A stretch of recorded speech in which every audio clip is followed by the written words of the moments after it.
Hey everybody, welcome to the MGF Podcast. This is the show with a temporary name where we talk movies, shows, games, and whatever else. Joining me as always for, I think I said episode 34, didn't I? We've got Tate. Yep. Hey guys, it's me again. I see a pattern, Ross. It's like I'm always here co-hosting. Something tells me that that's not coincidental. Something tells me that you are a lizard man. Yeah. You know the Yeah. Trandoshans in episode 2? Those are my Yep. uncles, my cousins that he evaporated, disintegrated. But anyway, guys, Mhm. so another week, another episode of The Mandalorian. And Yep. and then we're going to talk about Star Wars because Ross, we talked about this before the podcast. But past 2 years, there's been almost a Star Wars deficit. The morale has been low in the community, and all of a sudden we have Mandalorian, we have Fallen Order. We're looking forward to the Clone Wars, season 7. I mean, dude, this is the resurgence of Star Wars. I really genuinely feel. Certainly can be. I think what they do post Clone Wars season 7 will certainly. I think we will truly understand the direction that the Star Wars franchise will take once we see the next film, like what it's going to be. Yeah, I agree I, with you. I think that's when we will be able to really get a grasp and at least to some degree begin to speculate as to where Star Wars goes after Rise of Skywalker once we know what that first film is going to be in 2022 or 23. But what is But right now, man, nice, yeah, it's just yeah. enjoying the resurgence. Exactly. Right now, it is just blissful Star Wars time. I mean, Ross, when you think about it, dude, I mean, we've been in, honestly, I consider it a 2-year deficit, right? I mean, the Vader comics ended. That was kind of the last thing holding me on as a Mm, Star Wars fan. But now to all of a sudden get Mandalorian, Fallen Order, and then in a month to get Clone Wars. yeah, Skipping over Rise of Skywalker completely, I know people are excited about that, but right now is a very blissful time to be a Star Wars fan. I know that this is temporary high, but hey man, maybe after Rise of Skywalker, they'll recenter their focus on smaller stories and TV, really hit yeah. that hard and continue giving us quality because that's all we want as fans. I really feel like the TV shows are going to influence the movies in terms of storytelling and quality because Mandalorian has been pretty solid so far. So, I mean, might as well just start talking about it, right? Yeah, this is so chapter 4, directed by Bryce Dallas Howard. Very exciting, I had fantastic no actress. idea. I had no idea she was directing at all. I mean, that's Yeah, excellent, dude. did I? And obviously her dad being Ron Howard. I mean, she's lived her whole life around uh, directing. Yeah. Um, seen it her whole life, no doubt. I don't know what she's directed before this. If anything, I'm not familiar. But I mean, she's. I think she did a great job here. Um, It's a fun episode, guys. It yeah, is. yeah. No, I mean, so I just want to start off with what I really loved about uh, chapter 4 because you have some really good stuff in this episode. Obviously, you get a lot of personal development for the Mandalorian. I mean, Yes. he's talking the most in this. Like, this is the most he's speaking in chapter 4. I mean, you can without again, of course, without removing the helmet. I mean, he's really questioning himself. He's really conflicted, and of course, no spoilers right now. But yeah, so I mean, he's really conflicted. He's really Really human. questioning a lot. I mean, he's pretty much no longer a bounty hunter at this point.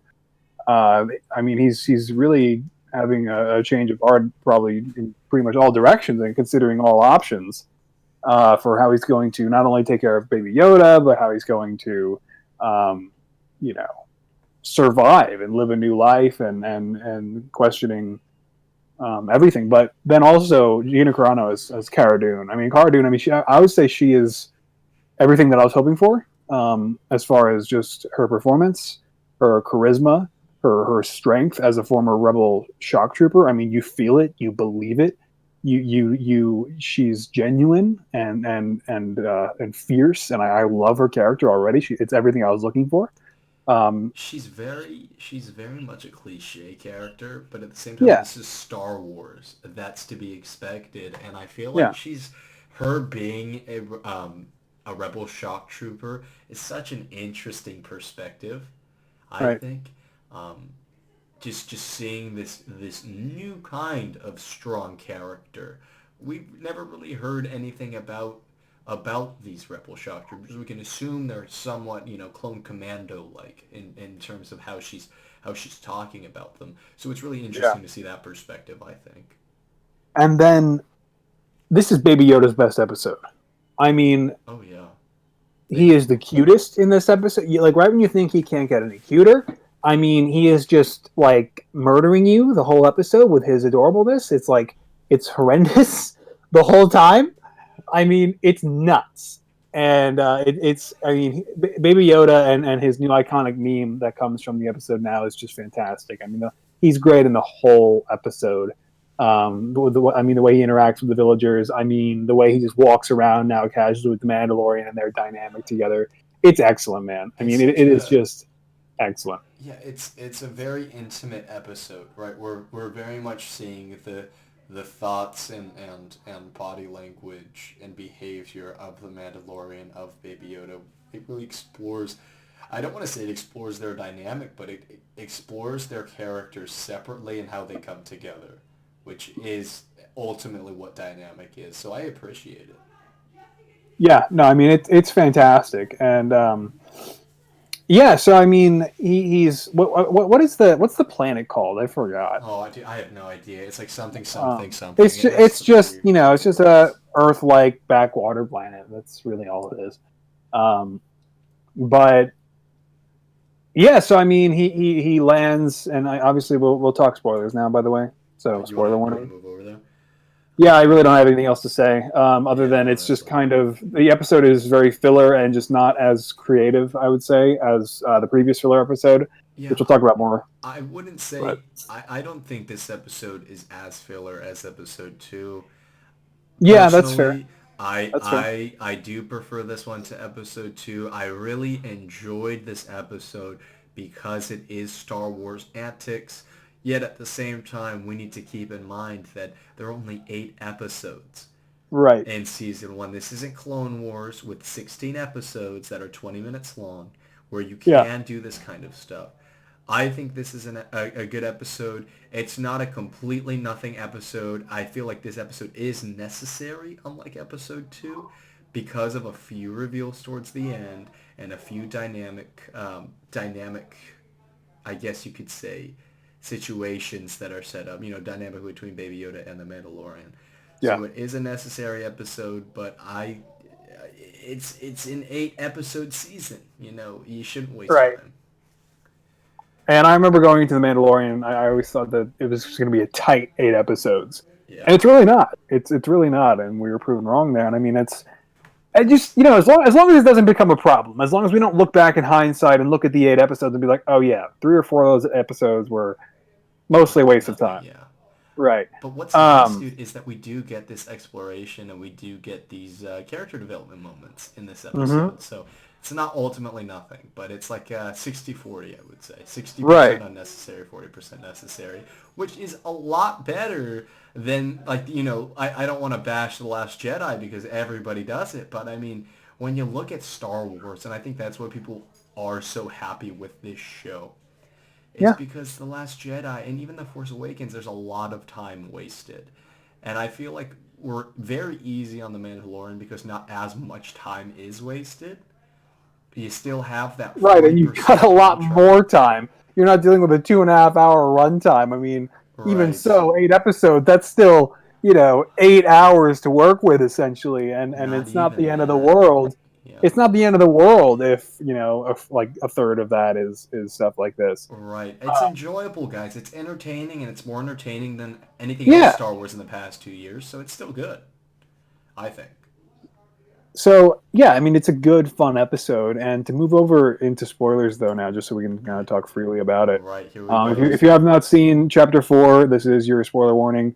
Um, yeah, so And really quick, we will be talking a little bit about general Star Wars, everything Star Wars, just because we are on this Star Wars high.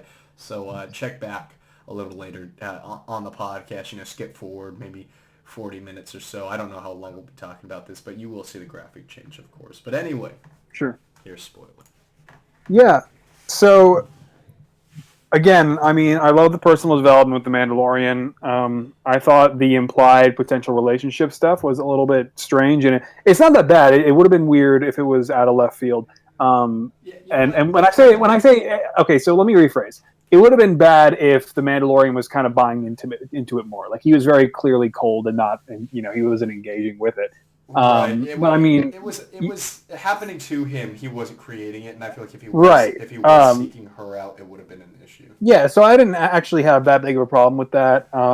Again, Cara Dune, just already everything I was looking for out of the character. I really appreciated when she's introduced in the bar and they have their little fight versus all the new Baby Yoda meme where he's just sipping his soup. I mean, yeah. We're gonna have that now for the rest of our lives as like the perfect Baby Yoda meme. Maybe it'll get better, and there'll be even better memes. The fight is nice. I liked that it was introduction. Good. Very much built her character up as a misunderstood character, as one that does not take chances. This is a character that when you have her trust, you have her trust. But before that, you are nothing to her. And I feel like we're going to see that explored more as the show progresses, which is a good dynamic to have with a Mandalorian that is similar. And I liked, and her character is just so cool because, I mean, she's fighting a Mandalorian who's fully decked out in Beskar armor, and she's taking him down. And it's impressive, man. And it's cool because then, of course, you fully buy into who she is as a former rebel, drop trooper, as a shock trooper. And I loved when they, because she obviously she jumps the Mandalorian and walks out of the bar to do so, thinking that he's got a fob on her, and that's why he walked into the bar. And I mean, she very clearly thought that he was after her. But yeah, man, when they kind of draw on each other at the same time, and then they start to have the conversation in the bar instead over some soup. I love the kind of like new canon details that she kind of spits out to the Mandalorian because world building. This is what's been missing. This is why the Mandalorian is so refreshing, because we're getting these lore dumps. And it's not lore dumps in the sense of they're telling us what's happening. It's lore dumps as in this person is just telling us the things that have happened to them. It would be like me telling you the things that I've experienced. That's not unearned. That's not a bad thing. That's not a show don't tell. That's not an opening crawl telling us what we should think. That is the character casually talking, which is so immersive, which makes us feel like we are included in this Star Wars narrative. She was a former rebel shock trooper who was basically tasked with going around the galaxy for the New Republic, taking out Imperial remnants. It's seemingly dropping in from the sky to wipe them out with efficiency. That's cool. And then she was basically saying how then after that, she was just kind of escorting important figures and stopping riots. And it wasn't really what she signed up for. So she left. And now she's kind of, a bit of an outlaw because obviously that makes her a deserter. And I imagine she's wanted by the New Republic to some extent. I can't imagine the New Republic would have been that callous about people just disappearing if they didn't do anything wrong. But it's cool, man, because it's something that you can kind of assume happened. But that's, even with things like the Aftermath books, we haven't really gotten that kind of a perspective. There really weren't any rebel deserters that were like, yeah, I just left because I wasn't shooting stormtroopers anymore. I just left because I didn't really feel like I was needed. She's just far too skilled to just stop riots and basically deal with this lower level civilian stuff now that they had basically won. And it's cool, man. And I loved it. And she delivers the whole the whole set of lines like with really, she's believable. And I appreciated her performance. And just in that simple bar scene. But yeah, man. Then this is kind of where after that though, like that's like the first 10 minutes, right? Then after that, when the villagers, they show up to the Razor Crest and they start pressing the Mandalorian and offering him credits to protect their village, and he's saying how much he got, and then, that's not enough. Good luck. This is for me where the episode takes a pretty steep. It starts declining pretty much all the way through to the end. So I really like, of course, again, I really like the personal development with the Mandalorian. How he cannot remove his helmet, and he's explaining that to the lead. What's her name? I forget. The woman, the love interest. Yeah, woman? Yeah. I don't know. Villager lady. We'll just call her that. Please forgive us. But yeah, the villager lady was, she's giving a great performance the whole time. Working with Pedro Pascal, and I think it was a very believable interaction. Yeah, between them throughout the episode. And then, again, cannot commend Gina Carano enough, especially for her debut episode into this megalith of a franchise. I think she did great. And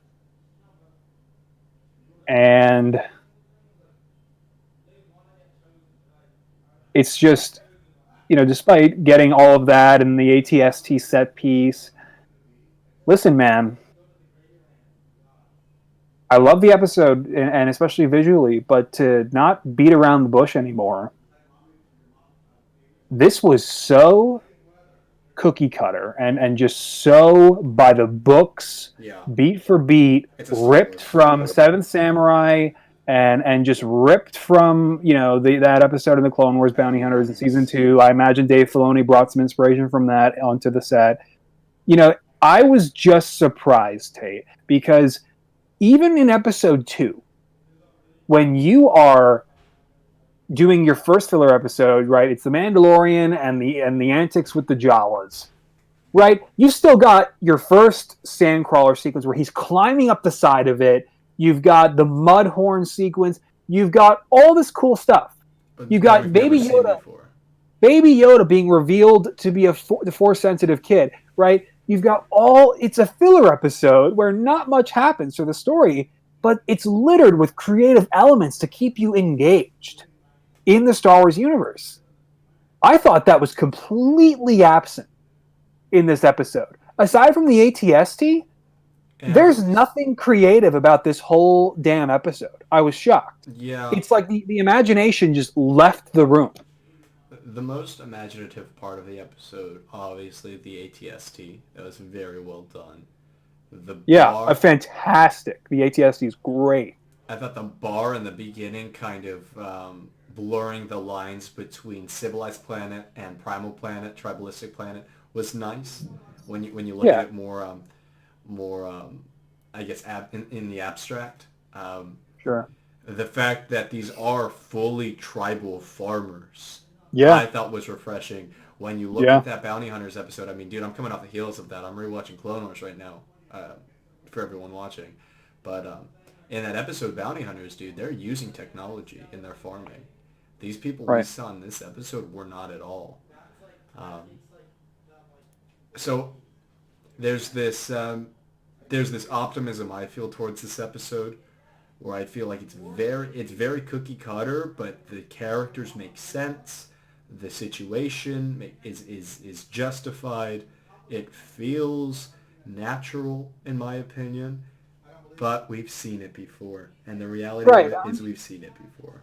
You can take this story and copy and paste it into any universe and have it feel natural, right? I mean, the point is that, like, now we're in the Star Wars universe where you can spice things up and change things up, but instead we're still looking back to films from a lifetime ago, right? And it's so bad, Tate, that we're okay with copying them beat for beat.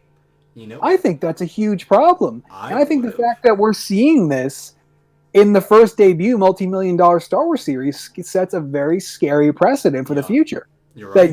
That it is just acceptable to just copy and paste from films that are 50, 60, 70 years old. I mean, it's like, hold up. Why are we doing this?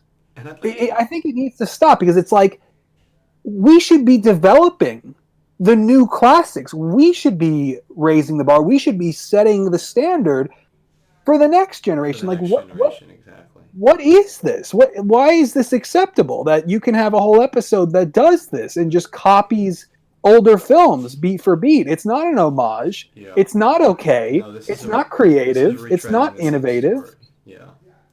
You know, and I take issue with it. And it's not that it's not enjoyable. It's not that it's a bad episode. It's just that it's good because it copied something else. And I don't think that works in the Star Wars universe when it is so easy to not do that. Well, the thing is about Star Wars, and this is the reason it's never, because we've seen this before, you know, in that episode, Bounty Hunters. The reason why Bounty Hunters didn't feel like retreading, and I'm saying this off the heels of that episode, the reason why that episode didn't feel like retreading is because you have the dynamic between the raiding party and the main characters, right? Obi-Wan and Anakin know Hondo personally and intimately at this point. They know him like you would know your dad's old friend from high school, right? He's there. He's not always present, but he's a thought, right? You have that dynamic, which really makes that episode feel fresh. Plus, they're Jedi. You know what I mean? So I was looking at this episode, and to make it better, and to give to make the stakes higher, and to give our Mandalorian more of a dilemma to deal with, they should have made our farmers the hidden antagonists. And I know that's cheap, but if they were maybe farming some material that was, like, let's say that the farmers had driven those orc people off of their land, and that's why the orcs are fighting back to get back to the land, or something like that. Where it challenges the perspective and the morality of our Mandalorian. That's what you have to do in stories like this, as opposed to just a cookie cutter feel good episode. And is it a feel good episode? Yes, it is it is a fun feel good episode. I've got no problem with feel good episodes, man, but you got to be creative. You got to change it up. I don't think this should be allowed anymore. I mean, I don't think this should be acceptable anymore. And to go on Star Wars Twitter and see these people, you know, I mean, who clearly enjoyed the episode, that's great, and I did too. And I've got, you know, it's just that, you know, when I go and I see people saying, if you watch today's Mandalorian episode, you should go back and watch Seventh Samurai. It's got to stop, Tate. Yeah. It's got to stop. All of these homages in Star Wars to the Seventh Samurai, it's got to stop. Right. We've got to change things up. They need to innovate. They need to be more creative. They should not be heavily relying on any previous storyline like this. It's out of control. They did it with Maul and Rebels. They're doing it here with this episode. It's got to stop because it's clipping their wings creatively. You're putting clamps on their ankles. I mean, I would have had no problem with them incorporating elements of that if they then also, much like Rick Famuyiwa's episode 2, did something Star Wars where you know the Mandalorian's on the side of a sandcrawler pulling Jawas out of windows, and then you know. This is just so bland and just so by the books copied. This, in my opinion, I love Jon Favreau. I've expressed that plenty of times throughout this show. I think he writes great movies. I think he has a great directorial style. But Jon Favreau plays it pretty safe with the stories he writes. When you look at Jungle Book and when you look at like Iron Man 2, you see very cookie cutter, no risk taken stories, right? Yeah. This falls in line with that very cookie cutter, no risk taken. And I really thought that Dave Filoni could, you know, I thought the two of them would be enough to prevent anything like this. But I guess we were wrong. And I mean, I do want to say, Ross, we're Dave Filoni fans here. Ross, dude, I met Dave Filoni personally in Chicago. We ran into him on the street and we talked to him for like 10 minutes. Dave, I mean, dude, we've talked about this on the podcast at length. Dave Filoni is one of he's one of my biggest inspirations of all time. Right. Period. Yes. I mean, the guy is him, and the work he did with George is responsible for completely redirecting the course of my life. So that's why this was so surprising. Right. I want to add, Ross, really quick to kind of reel things back. Ross, don't hate me, but Dave Filoni's not an omnipotent God who can do no wrong. You know, there's 100%. There's a lot of Rebels episodes that are very cookie cutter. 100%. This is not the first time I've been disappointed with his creative decisions. I mean, of course, he's not foolproof, and no one is. But you know what's nice about Dave Filoni? You know, George Lucas certainly was not foolproof. I mean, you watch the prequels, and then, of course, they are littered with problems, but I still love them to death regardless. Of course. You know? The thing about Dave Filoni, and this is an argument about the Clone Wars, is whenever the Clone Wars is being is risked with cancellation, or is being risked by cancellation or budget cuts, the episodes get really good because he's allowed to take those risks because the end is in sight. Right. Knowing that this is the first season and it is very, very well received. We're not going to see risks being heavily taken until seasons 3, 4 if we get there. So I can give them a little bit of a pass here because they do need to build a foundation. But at the same time, having a creative foundation is better 9 times out of 10. Yeah, man. So I mean, it's not that. Again, I think it's just, of course it's great to have these slower, small episodes, but again, it's just that total lack of imagination that just took me by surprise because that was just not present in the first 3 episodes. I mean, oh my gosh, dude, episode 3 is not only imaginative, but it is so real. Episode 3 is the best Star Wars thing in a long time, in my opinion. I mean, yeah, it's not even just because of the big action. It's like we talked about last week. It's because of that incredible dynamic and synergy that's created between the 3 factions, right? Exactly. And the politics, the realism, the approach to Star Wars as a whole. That is such a special episode. And then she's directing episode 6 or 7, right? Isn't she? Who? The director of episode 3. I don't remember her name. Oh, Deborah Chow. Deborah Chow. She's directing, I think, 7, right? I think 6. Okay, well, anyway. I'm not sure. The fact that the director of that episode, with a very tight and almost crescendo storyline and crescendo ending, very big impact ending, I really hope she gets that second to last episode, even the third to last episode, because she can handle that big suspenseful, tense ending. I mean, like, you know, we kind of talked about before the show.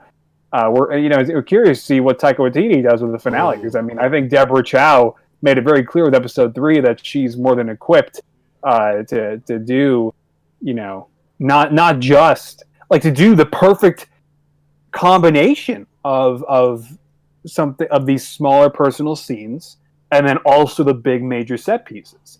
Because I mean, everything we got in the first half of Mandalorian episode 3, where he returns to the planet, he's talking to the Imperial Remnant, he goes to the Mandalorians, talks to them, you know, and then you have the flashbacks, and you have the big infiltration, and you have the big Mandalorian, you know, the big shootout sequences. I mean, all of that in one episode. That's incredible, and it's paced beautifully. Yeah, it doesn't feel too quick. It doesn't feel bloated. It is just graceful. It is absolutely graceful. Yeah, so you know, and I mean, you know, I guess to focus on one more positive. I mean, the ATST was just so cool, incredible in this episode. The ATST, I think, is the best part of the whole episode. You know what's so nice about the ATST in the show? It gives us perspective on how powerful that thing actually is. In episode 6, we watch it get crushed by teddy bears. In Fallen Order, we take one out by ourselves. In Rebels, they're taking one out every 3 seconds. But Right. in this, it shows you the reality of Right. war when your characters aren't Mary and Gary Sue. When your Right. our Mandalorian gets shot a lot. Have you noticed that? That's a Yeah, small thing I noticed. and he only survives because And of he his always Beskar gets up. armor. Well, not only that, but his will to live. He always gets up. Yeah. Right? It's really nice to see what Imperial technology can really do. Yeah, because it's like something out of Jurassic Park when this thing rises up out of the forest and the red eyes ignite. And this is a different ATST that's been obviously taken over by these raiders now. And it's so cool because it's like, yeah, like you said, yes, you've got the Mandalorian and Cara Dune, and you've got this incredible, this incredible Mandalorian bounty hunter and a former rebel shock trooper. You think the person the most equipped to take down an ATST is Cara Dune, right?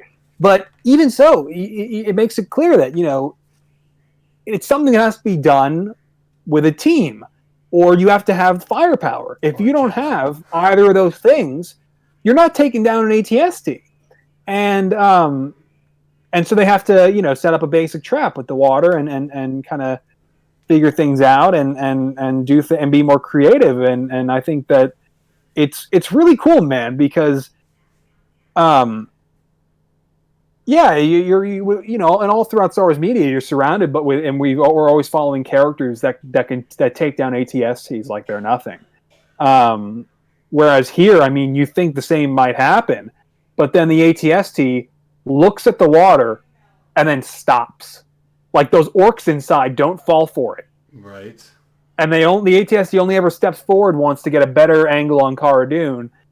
And that lust to kill her is essentially what brings it down. That bloodlust that they all have, and it's cool. It's really, and that to me is why the ATST sequence is the best part of the whole episode. But everything else that surrounds that sequence in this episode it just feels like one big waste of time, creatively and yeah. But it's still fun. Again, it's despite all of this, it's still fun. It's an enjoyable watch. It's just not innovative in the slightest, outside of the ATST sequence. When you only have 8 episodes, you really need to hyper focus on doing new things. And The Mandalorian thus far has shown us a whole new side to the Star Wars universe. It is such a breath of fresh air. I mean, jeez, dude. Looking at this whole series retrospectively, they have done so much to expand our very narrow view of this time period. Oh, 100%. But, it's been great. We needed a little bit more. We needed a little bit more. We're only halfway through, which is crazy. I mean, that we've actually already reached the halfway point. It does not feel like very much. It's almost demoralizing. Yeah, no, I mean,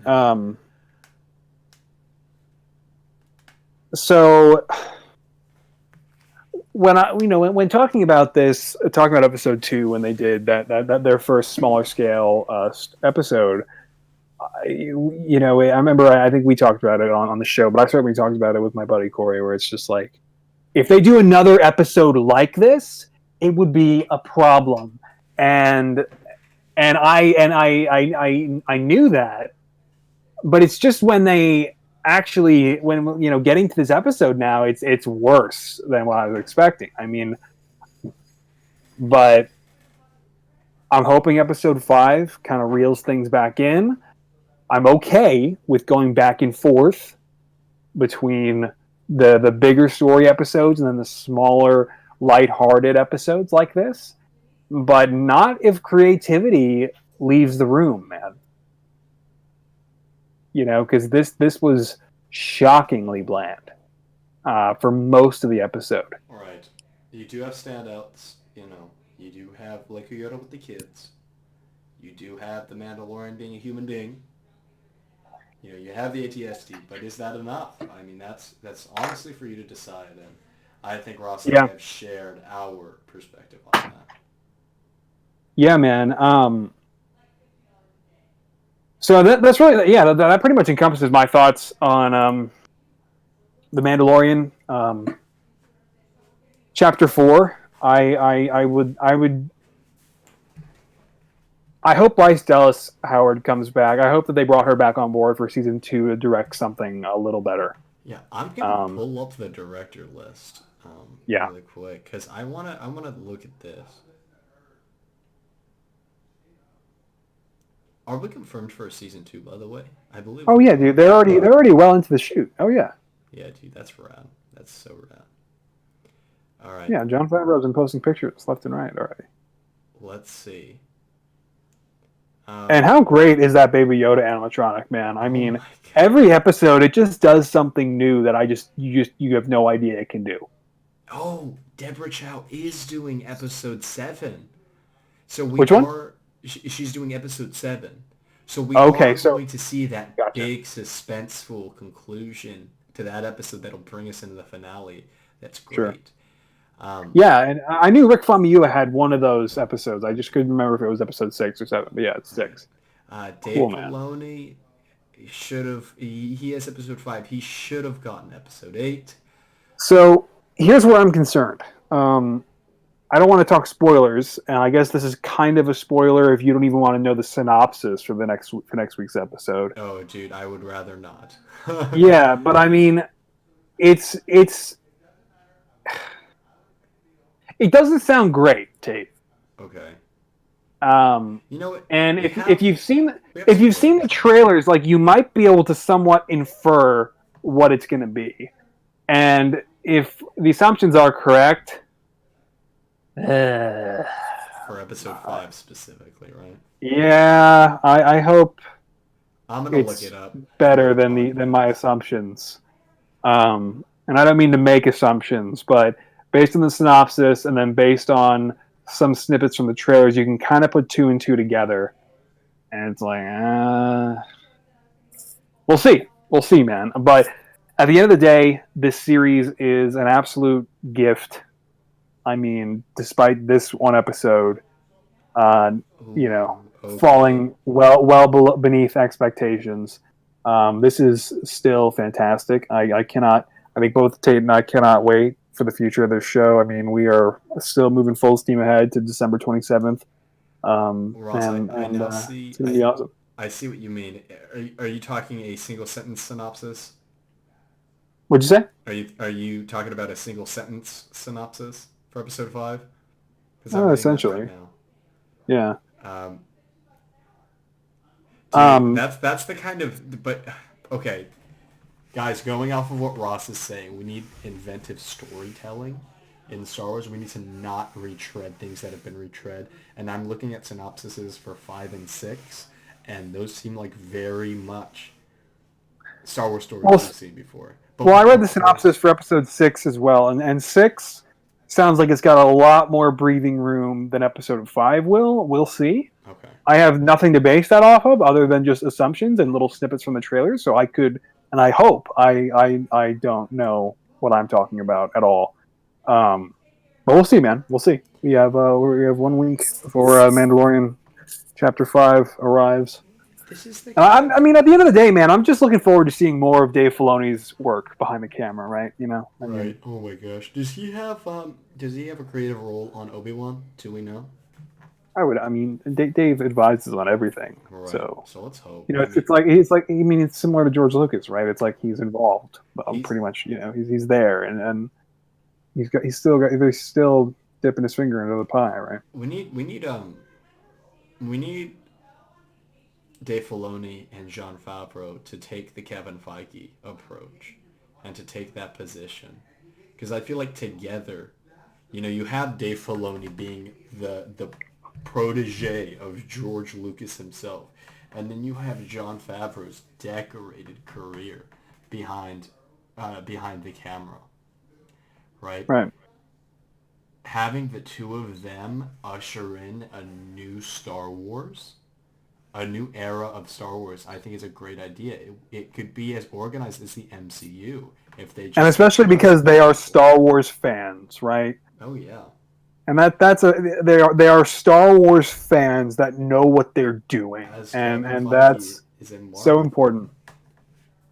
Exactly. It's what we need, man. It's what we need for Star Wars. Because when you don't have someone who is a pure-blood Star Wars fan, like Dave Filoni or like Jon Favreau, you wind up with the sequel trilogy, right? You wind up with these missteps and where the stories can go. You take the sequel trilogy, it feels like a robot took Star Wars, took political agenda, and just and took a general audience's opinion of Star Wars and just made a movie and made 2 movies. You know what I mean? They're so formulaic, man. Jeez. Yeah, dude. No, I mean I'm not, obviously no spoilers, but I mean the leaks do line up with the trailers, and that's not a good thing. Yeah. I have zero expectations for Rise of Skywalker. Not that we're really even talking about Rise right now, even though it comes out really soon. I mean, this is one of our last podcasts. I mean, before Rise, we've got 3 more weeks before it drops. So we got 2 more shows after this before Rise. Yeah, do 2 shows. Then we have Rise of Skywalker, and then the next week we get the palate cleanser with the finale of Mandalorian. Yeah, so get the bad taste out of our mouths. Hopefully, we'll see, man. I mean, I'm going to try to rewatch the main saga before we get to Rise. I don't know that I'm going to make room for Solo or Rogue One even. I mean, I'd love to watch Rogue One. Saga. But yeah, I mean, honestly, Star Wars needs some complexity.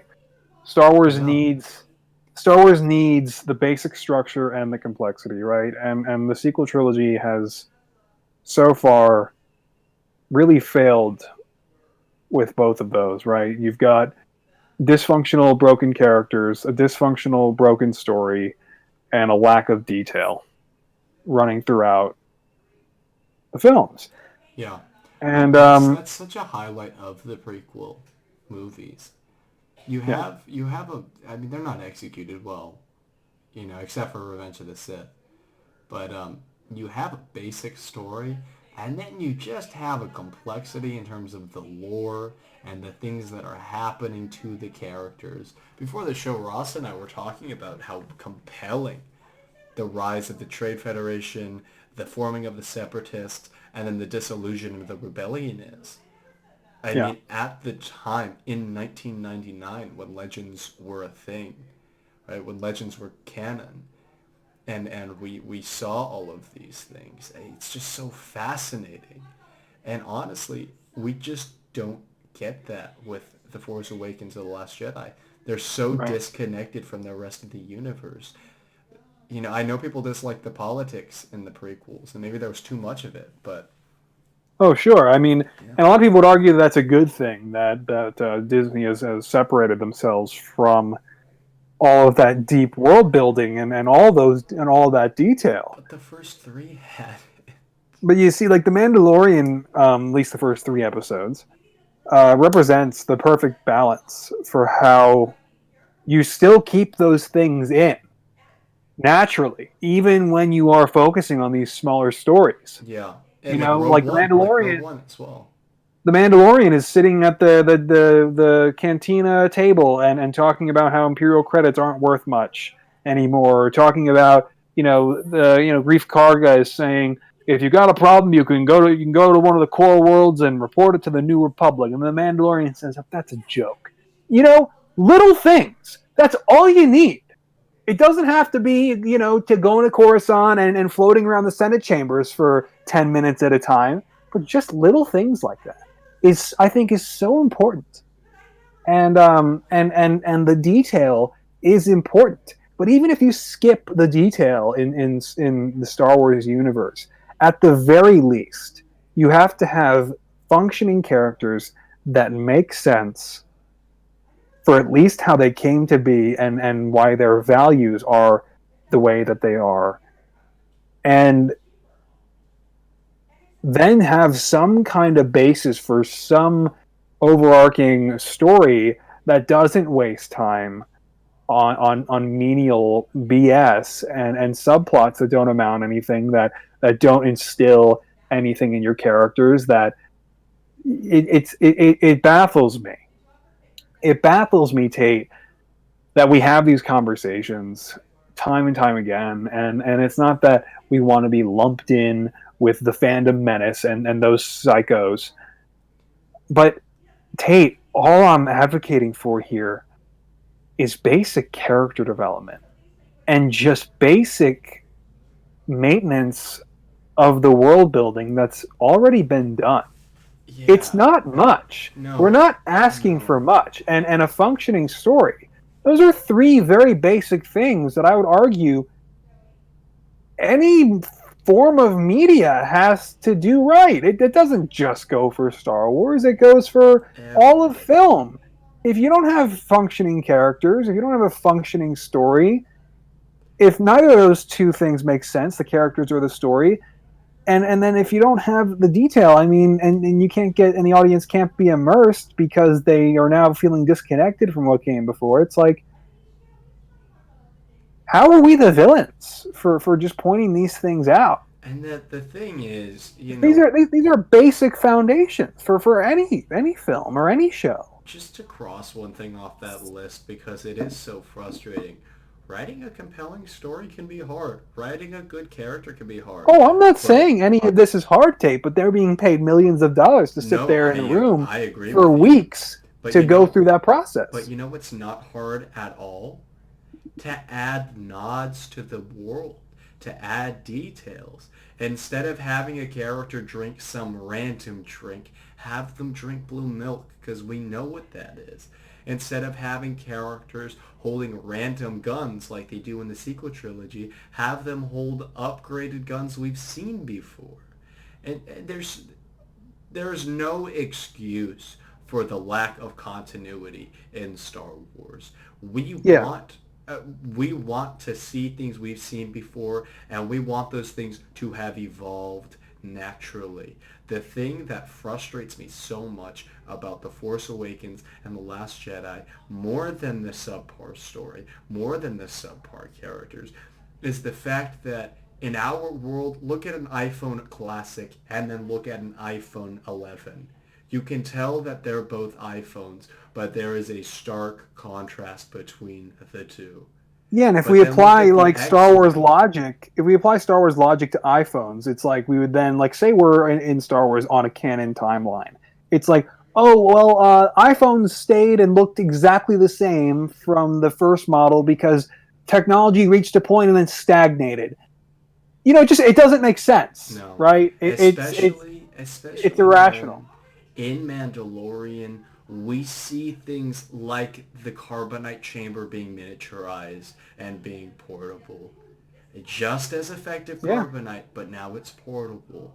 And I'm assuming that the survivability is a lot higher because of the fact that a bounty hunter is using it to bring in contracts alive.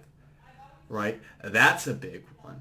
We see the same identification, little robot eyes, right? In Clone Wars and like I brought up, dude, the conversation that he had with Grief Karga about Imperial credits, about I mean, everything from that to Cara Dune's explanation of why she decided to stop being a rebel shock trooper. It's not much. No, it's not a big deal. And it's not fan service either.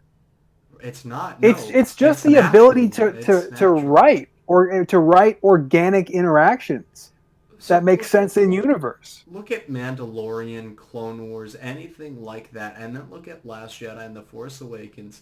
Dude, I don't know any of the species names of the new aliens we see because it doesn't ultimately matter.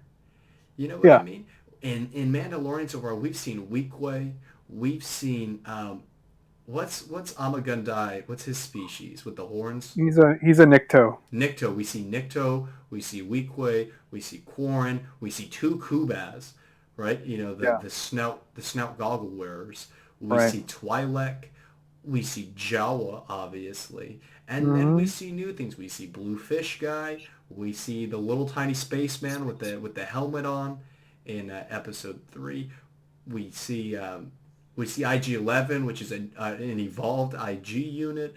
I mean, it's not hard to hold continuity, but also introduce new things. Honestly, Ross, I think that's something that Fallen Order did pretty well, specifically Yeah, with the but landscapes of Kashyyyk. Fallen Order totally dropped the ball on the story, which is You're right, which is a exactly, shame. of course. But like, look at Kashyyyk and Fallen Order. So far in canon, we've only really seen the beaches of Kashyyyk. We've seen, we've seen the Wookiee tribe, the tribe houses, and things like that. But then all of a sudden, in Fallen Order, we get to see the origin tree. And we get to see Right. the origin That was swamp. phenomenal. That's phenomenal. That's what Star Wars is about. It's about taking what we know and evolving it, right? Because that's how the universe works. You can Exactly. include new things all day long, like Grease's species. We've seen forearm species, but we've never seen specifically his, right? I looked it up. I don't remember what they're called, but I looked it up just to see him. We've never seen him before. There's that the character Jean Favreau plays in Solo. You know, the blue guy with the forearms. Yeah. That's a new guy. I mean, we see new things in Star Wars, but we were overwhelmed with new things in Solo, in The Force Awakens, and in The Last Jedi. And it's just it's not difficult. Writing a good story, writing good characters is difficult, but holding continuity isn't. I mean, I mean, honestly. I don't think reaching basic standards for character development is necessarily that much to ask. Like, and It's not obviously, much to we're ask. These people are getting the paid millions of implication dollars. is I mean, so when you have when you have these characters like Ray, of course, who is essentially who has yet to who is at the end of the trilogy already and has yet to confront failure, has yet to confront any sort of trials that truly that truly uh, caused her to stumble. It's hard, man, because it's like there's no growth to come from that, and so you have no growth for the characters, and that's the big thing too, right? And that's and it's also a problem for Finn, where it's like you take this character so far, and they pretty much set his character's arc to they set him up for it to end in The Last Jedi, and it was coming to a close, and then your expectations are subverted, and Rose saves him last minute, and just all these, and so now you've got a character who's essentially directionless, because if you ask me, his arc pretty much wrapped up, but now he's just still there, which is fine. It's not that I want the character to die, but it's as far as the story goes, it's bizarre, and Poe has just kind of always been there, and very wishy-washy as far as um, his motivations go, because I mean, you pretty much are led to believe that he is this perfect rebel soldier and pilot, right? And for the most part, he is. But then they do this whole mutiny sequence where you believe he is fully in the right, but then suddenly he's not, just because Leia says so, and just all this craziness, right? All this craziness, and complete lack of basic logic. And I think that that's a problem, because it's like a splatter of ideas, none of which connect, and so you wind up with this fragmented series of character arcs for a lot of them, and I don't think that works. Now, thankfully, that is not present in Rogue One, in The Mandalorian. It's really not that big of a problem in Solo. It is still kind of there in Solo with Beckett, um, but it's just bizarre, Tate, because I don't want to be lumped in with the Phantom Menace, or the army of man babies who can never shut up about this stuff. But I mean, it's relevant now more than ever as we move toward the finale of the Skywalker saga, and this is really going to be, for the most part, our last opportunity to talk about this, a lot of this at length, these next few weeks. And so I just don't like being vilified or people taking these ideas into account and taking these opinions into account. And first of all, thinking that they're the word of God, because they're not.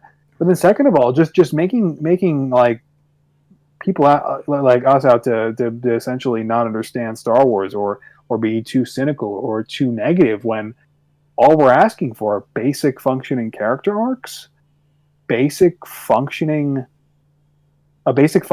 narrative, and just basic background world building So that's consistent with what comes before. Why, those three things, when these high caliber writers and directors that are being paid millions of dollars to work on these things for years, it's like, why are the basics a lot to ask for now?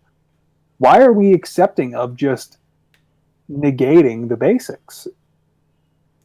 right. That's scary to me. That's really scary, Um, because even the prequels, despite their problems, did not really suffer from these problems. Like, yes, there was a lot of wasted time in the prequels. There were a lot of performances here and there, and structural problems, and pacing problems, and all of those things, the right? But thing the about story the still flowed. The characters still made sense. right, the thing about the prequels is that the dialogue was terrible. The dialogue Yeah, was or bad, but the underlying not all the time, not but all the yeah, time, not all the time. It's very theatrical, which is a detrimental attribute at times. The thing is, the story was consistent. The world felt consistent. The things that we saw in the world and happened to the characters felt consistent. Consistency is the big equalizer when it comes to any piece of media, right? The prequels, if a character is supposed to be a certain way, that character stays that way and grows into that, right? Anakin, despite being written very poorly in terms of dialogue, is not written poorly in his journey, right? right. So I want to include as well, talking about the fandom menace. Ross and I fall in this very, very stark minority of fan. And Yeah. this is not just Star Wars fan, but a fan, where we really love the we really love the franchise. We grew up with the franchise. It means a lot to us, and we do accept some flaw. We do there is a margin of error that is accepted, and you know Yeah. we do appreciate what they're trying to do, but at the same time, issues need to be talked about, not complained about. We are critiquing Star Wars. We are not complaining about it. We are not saying Oh, dude. Last Jedi is the worst movie of all time. We're providing our idea on how it could be better.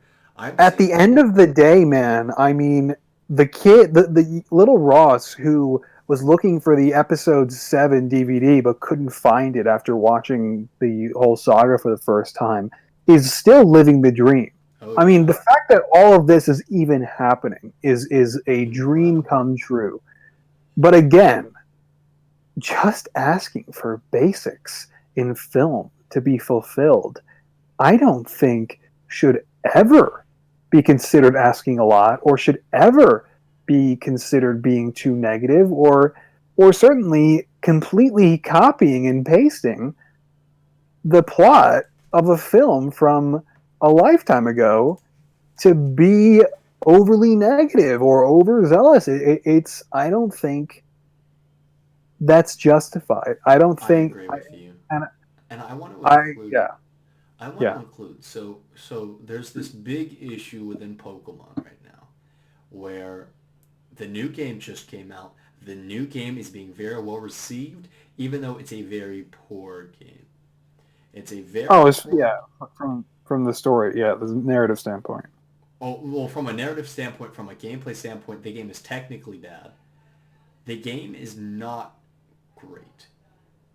The Mm. thing is, everybody jumps on their high horse to defend it because of nostalgia, and it's empowering the studio who was lazy, right? Who was lazy, didn't put the money into hiring staff, didn't put the money into creating a good game for us to remember throughout our lifetime, right? They just kind of put something out because they knew they would make money on it. But you have this very, very aggressive and loud apologist majority that overshines all criticism. And I think Star Wars is in the exact same boat. The reason I bring up Pokemon is because it's so aggressive. It's more aggressive than Star Wars is. But Star Wars is in that same exact boat, right?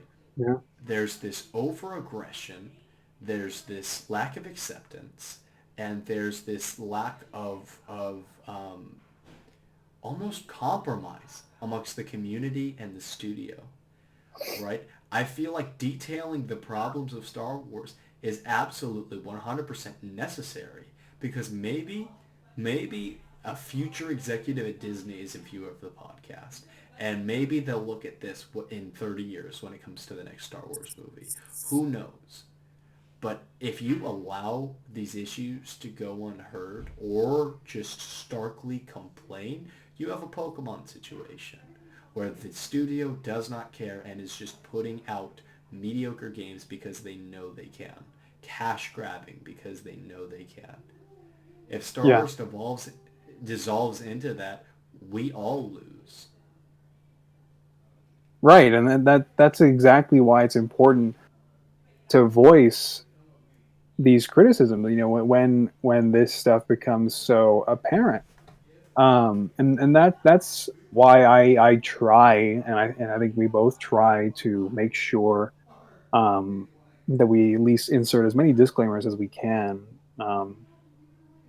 Kind of to the contrary, in the sense that we are there were still things to love in Mando Episode 4, and there's still so much to love throughout all of this. I mean, I think if there's one thing that's consistent in the sequel trilogy and really in Disney era Star Wars, it's the performances. Most, like 90% of the performances in Disney era Star Wars have been pretty spot on and pretty consistently great. Even Rose Tico, the actress who plays her, doesn't do a bad job embodying the character. So it's so unfair to complain about the actors. I know that that's a tangent and that's that, but I mean these people really put in their all. Yeah. You watch that new clip that came out, they can fly now, that thing, and they're all trying their best to be excited, to be these characters, and to be present for Star Wars. Yeah, and I mean they're doing their best in again a very standard cookie cutter sequence that we've had before. Just a basic speeder chase through the sand. I mean, could be pasted into any other Star Wars film, but they're doing their best, right? And that's Tate, to me, that's the biggest tragedy of the sequel trilogy, that we got this, that we got the stellar cast, and the potential wasn't fully squeezed out of the cast, right? It wasn't, and that's the biggest tragedy. That we will walk away from the sequel trilogy always looking back and saying, man, imagine what they could have done if they really took Rey's story all the way and gave that material to Daisy Ridley to work with, and they really made the most of this story, made the most of this cast. Because, dude, I love Daisy Ridley. She's fantastic. I love John Boyega. He's fantastic. I love Oscar Isaac. He's fantastic. Mark Hamill gives a great performance all throughout The Last Jedi. He's amazing. That's the tragedy here, is that you only get to do this once, right? You only get to do the sequel trilogy one time. This was it.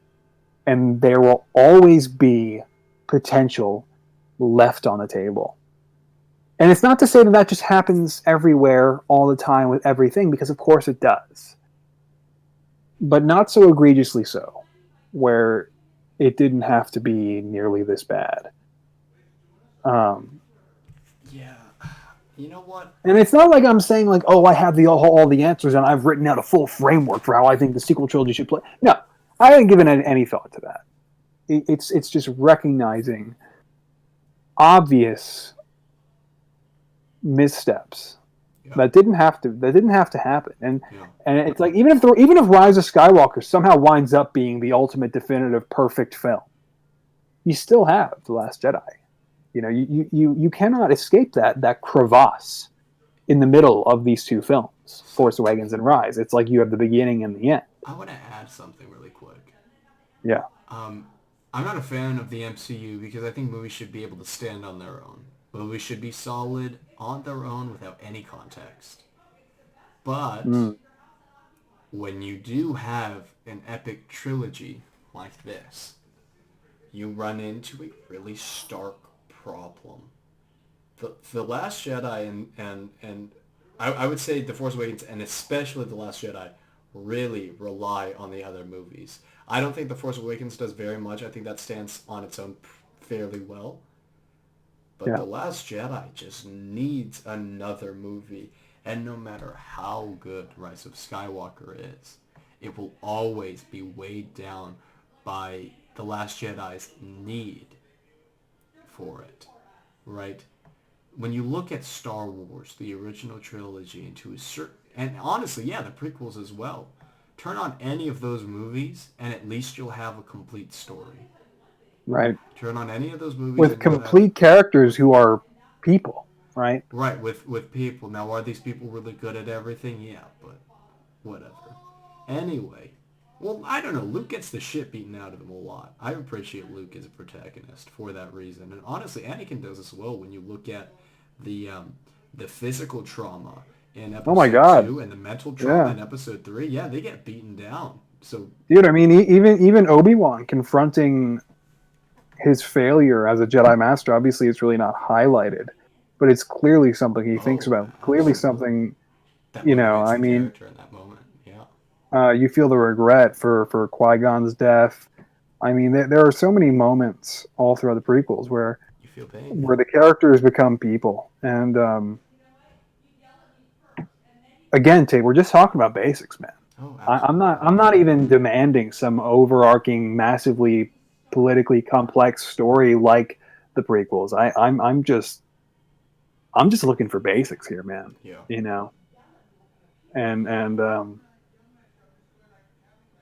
you know, The Force Awakens, I think delivered on a lot of those basics because it promised consistency going forward, and we didn't get it. Force Awakens is a good movie. Let's just say that right now. It really, it showed us this optimistic view for Star Wars. It was such a great reintroduction into this franchise we've all grown up with. Sure, we didn't see enough connectivity in terms of, you know, basic lore building like planets and people and species and weapons, but that promise makes it really hard to look at the past 2 years of Star Wars. But hey, man, Rise of Skywalker, who needs it? I'm looking forward to 2022 when they make the next Star Wars movie. Fingers crossed for Old Republic.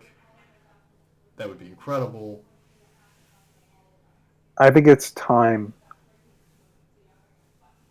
for the writers and directors of this generation to set the standard and create the classics for the next. Because you can only do so much of this. Yeah. Oh, yeah. I feel like that's... The idea that you can only do so much with Star Wars, though, is almost a faulty ideology because of the fact that we see Mandalorian, we see this new time period. We see Clone Wars. That's all new. I mean, Star Wars is so expansive. If you keep the races intact, if you keep some sort of connectivity, you can do almost anything. I'm saying you can only do so much of this as far as these this clear disregard for such basic. Right. Oh, I get what you mean. Oh yeah, no. People like start you can falling only off like if they keep going this way. You can only do so much of this with character arcs and stories. Yeah, you're right. Before people really drop off, and of course, I'm not talking like doom and gloom. Oh, Star Wars is gonna die. No, but I mean you've got Star Wars fans who are dropping off needlessly because it's not working. Right. And it doesn't have to be this broken, right? Star Wars is Like a I feel like black mark. Star Wars fans should drop off for better reasons than this. Because it's like if you can't even look to Star Wars and expect character arcs to be fulfilled, stories to be fulfilled, man, like what you can't blame anyone for not really caring. Yeah. And yeah, man, I'm really glad that I read I read the leaks for Rise of Skywalker, or at least had a friend tell me them, because I am so glad, man. I am not boarding that hype train, Tate. Because this only gets worse. Oh yeah. Before it gets better, this is going to get a lot worse later in December. We're going to have I imagine, a very long and depressing conversation about Star Wars. Not even where we're just highlighting, not even where we're just highlighting basic discrepancies like this, but. And I mean, they're not really basic. It's important and vital that these are corrected going forward. But yeah, dude. Unfortunately, this does get a whole lot worse before it gets better. Let's just hope that Mandalorian season finale is good enough to get the bad taste out of Yeah. our mouths. Yeah. Jeez. Man, you know what I saw that kind of just irked me about The Last Jedi? Not The Last Jedi, The Rise of Skywalker. Hmm. So you have the series, I think it's the series 1 and the series 2 Star Destroyers. And the series 2 are used, or were used, I think it's 5 years before the Battle of Yavin.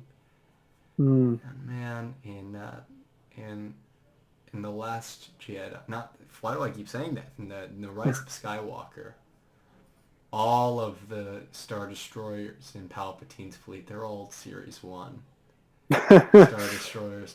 And it's Unknown regions, Tate. Don't worry about it. It's like, dude, that small detail is something that I just feel is so frustrating. They're not Star Wars fans, man. They're not. The people were. And listen, man. Of course, the artists and those. It's not that they aren't, but the people at the top working on these projects. Same thing with the Are Fallen not. Order, dude. Fallen Order. Those people weren't Star Wars fans. That's why we didn't get a Star Wars story. Did we get Yeah. a great video game? Oh yeah, those people were video game fans. Yeah. But Star Wars needs a very specific kind of person. That's why when it is a Lucas project, when it is a Filoni project, it just has a certain mysticism and grace with how it's dealt with. Even the Legends books, man, I mean, they leave something to be desired somewhere along the line. Yeah. So, I think we said pretty much everything that we wanted to say. Oh, I do want to add, Yeah. just because I have the slide here. Dude, Clone Wars is good, but Season 1, man, there's a lot of inconsistencies. Like, that's something that I really noticed. Can you repeat that? You just totally crackled out. Like, I mean, that... Jeez. Season 1, great. But there's so many inconsistencies, man. They just kind of pull me out a little bit. Like, they're Oh, you mean nitpicks. with the Jedi's abilities? Yeah, the Jedi. It's like, dude, there's so... You'll have to highlight some of these for me, because I have yet to rewatch the Clone Wars myself. Blue Shadow virus. Instead of force pulling the vials out of the... You mean the Blue Shadow virus? Yes, thank you. That was so bad. RIP headphone users. Freaking Nouveau Vindy, man. But anyway, instead of like force pulling them through blast doors, they catch them instead. It's like that irks me a lot. And the Wait, what? Instead of like force pulling the virus containers, the virus canisters towards them, Yeah. they like jump on the other side of blast doors in order to catch them, and like it totally throws off the pace of the fight scene. It's like, dude, it's a nitpick, right? And then in the Lurkin episode, the second one, Anakin is just force throwing all of these battle droids, but then a couple episodes prior, he can't move like a few boulders. Oh yeah, on Florum. Yeah, on Florum, exactly. Yeah, I And think that was Florum. and Yeah. and Yeah, you'd think like two Jedi would be able to move any freaking rock. right, and then Yeah. you see things like Like two Jedi together focusing on the same object should be able to, I mean, lift a small cruiser, right? especially when it's the Master Jedi Obi-Wan Kenobi and the most powerful Yeah. Jedi ever, Anakin Skywalker. There's also small nitpicks like Ahsoka will neglect to force pull her lightsaber, even though that's like the most basic thing a Jedi can do. It's very small, nitpicky things that pull me out of the experience because, dude, we're always told that the Jedi are so powerful and so almost omnipotent. But they make these dumb little mistakes, or like not these dumb little mistakes, but just this lack of force power. It's so weird to me. And then you get these amazing sequences with Mace Windu throwing B2s around, throwing B2s into other B2s, doing things like that. Yoda in the first episode of this series, Ambush, I believe it's called, just throwing B2s around, throwing B1s around. There's so much that they do, and they just don't take it all the way. And I know they corrected in later seasons by taking the force powers down a little bit, like specifically in season 4 when it really started getting grounded. But it's just a nitpick, man. It kind of pulls me out. I know that this is an unpopular opinion, but I mean that's why we're gonna call the show something regarding that. I always feel like specifically the green lightsaber Jedi, the Jedi consulars, just don't utilize the Force enough. I would love to see full fights with the Force. And I know the Force looks goofy because it's just hand gestures and stuff, but they make it look cool in a lot of ways. The big flourishes and the pushes and small things like that. I will absolutely love to see a Force fight more than the Yoda Count Dooku on Geonosis. It's something I yearn for, especially because we see it in Legends continuity. Damn, but anyway. Clone Wars is such a good show. It's just so good. Clone Wars is the best show. I mean, sometimes episodes drag on a little longer than they should. They lose focus, and this is a season 2 error. But nothing drags on or loses focus like Star Wars Rebels. Oh well, no, dude, you're entirely correct. The Clone Wars is like the Clone Wars losing pace or focus is like a heavenly standard compared to the garbage that would succeed it. Dude, I dislike Rebels more and more every time I think about it. God.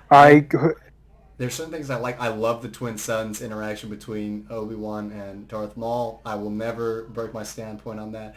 Dude, this show is just so... I'll be a fandom menace if we're talking about Rebels, dude. Yeah, I could barely watch the majority of Rebel Season 2. I almost croaked, man. I mean, that is some bad television. But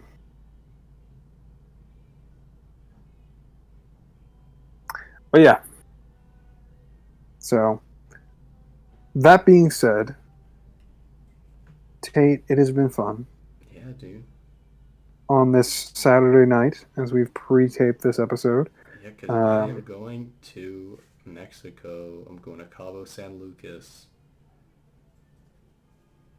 Hell yeah, dude. Yep, gonna catch some rays. Catch some rays. Yep. Well, on that note, have a good trip, dude. Thank you. Stay safe. Will do. And we are inevitable. We are inevitable. We live in a society, and the newest one, Ross, say it with me now. This is the way. This is the way. This is the way. Thank you guys for watching.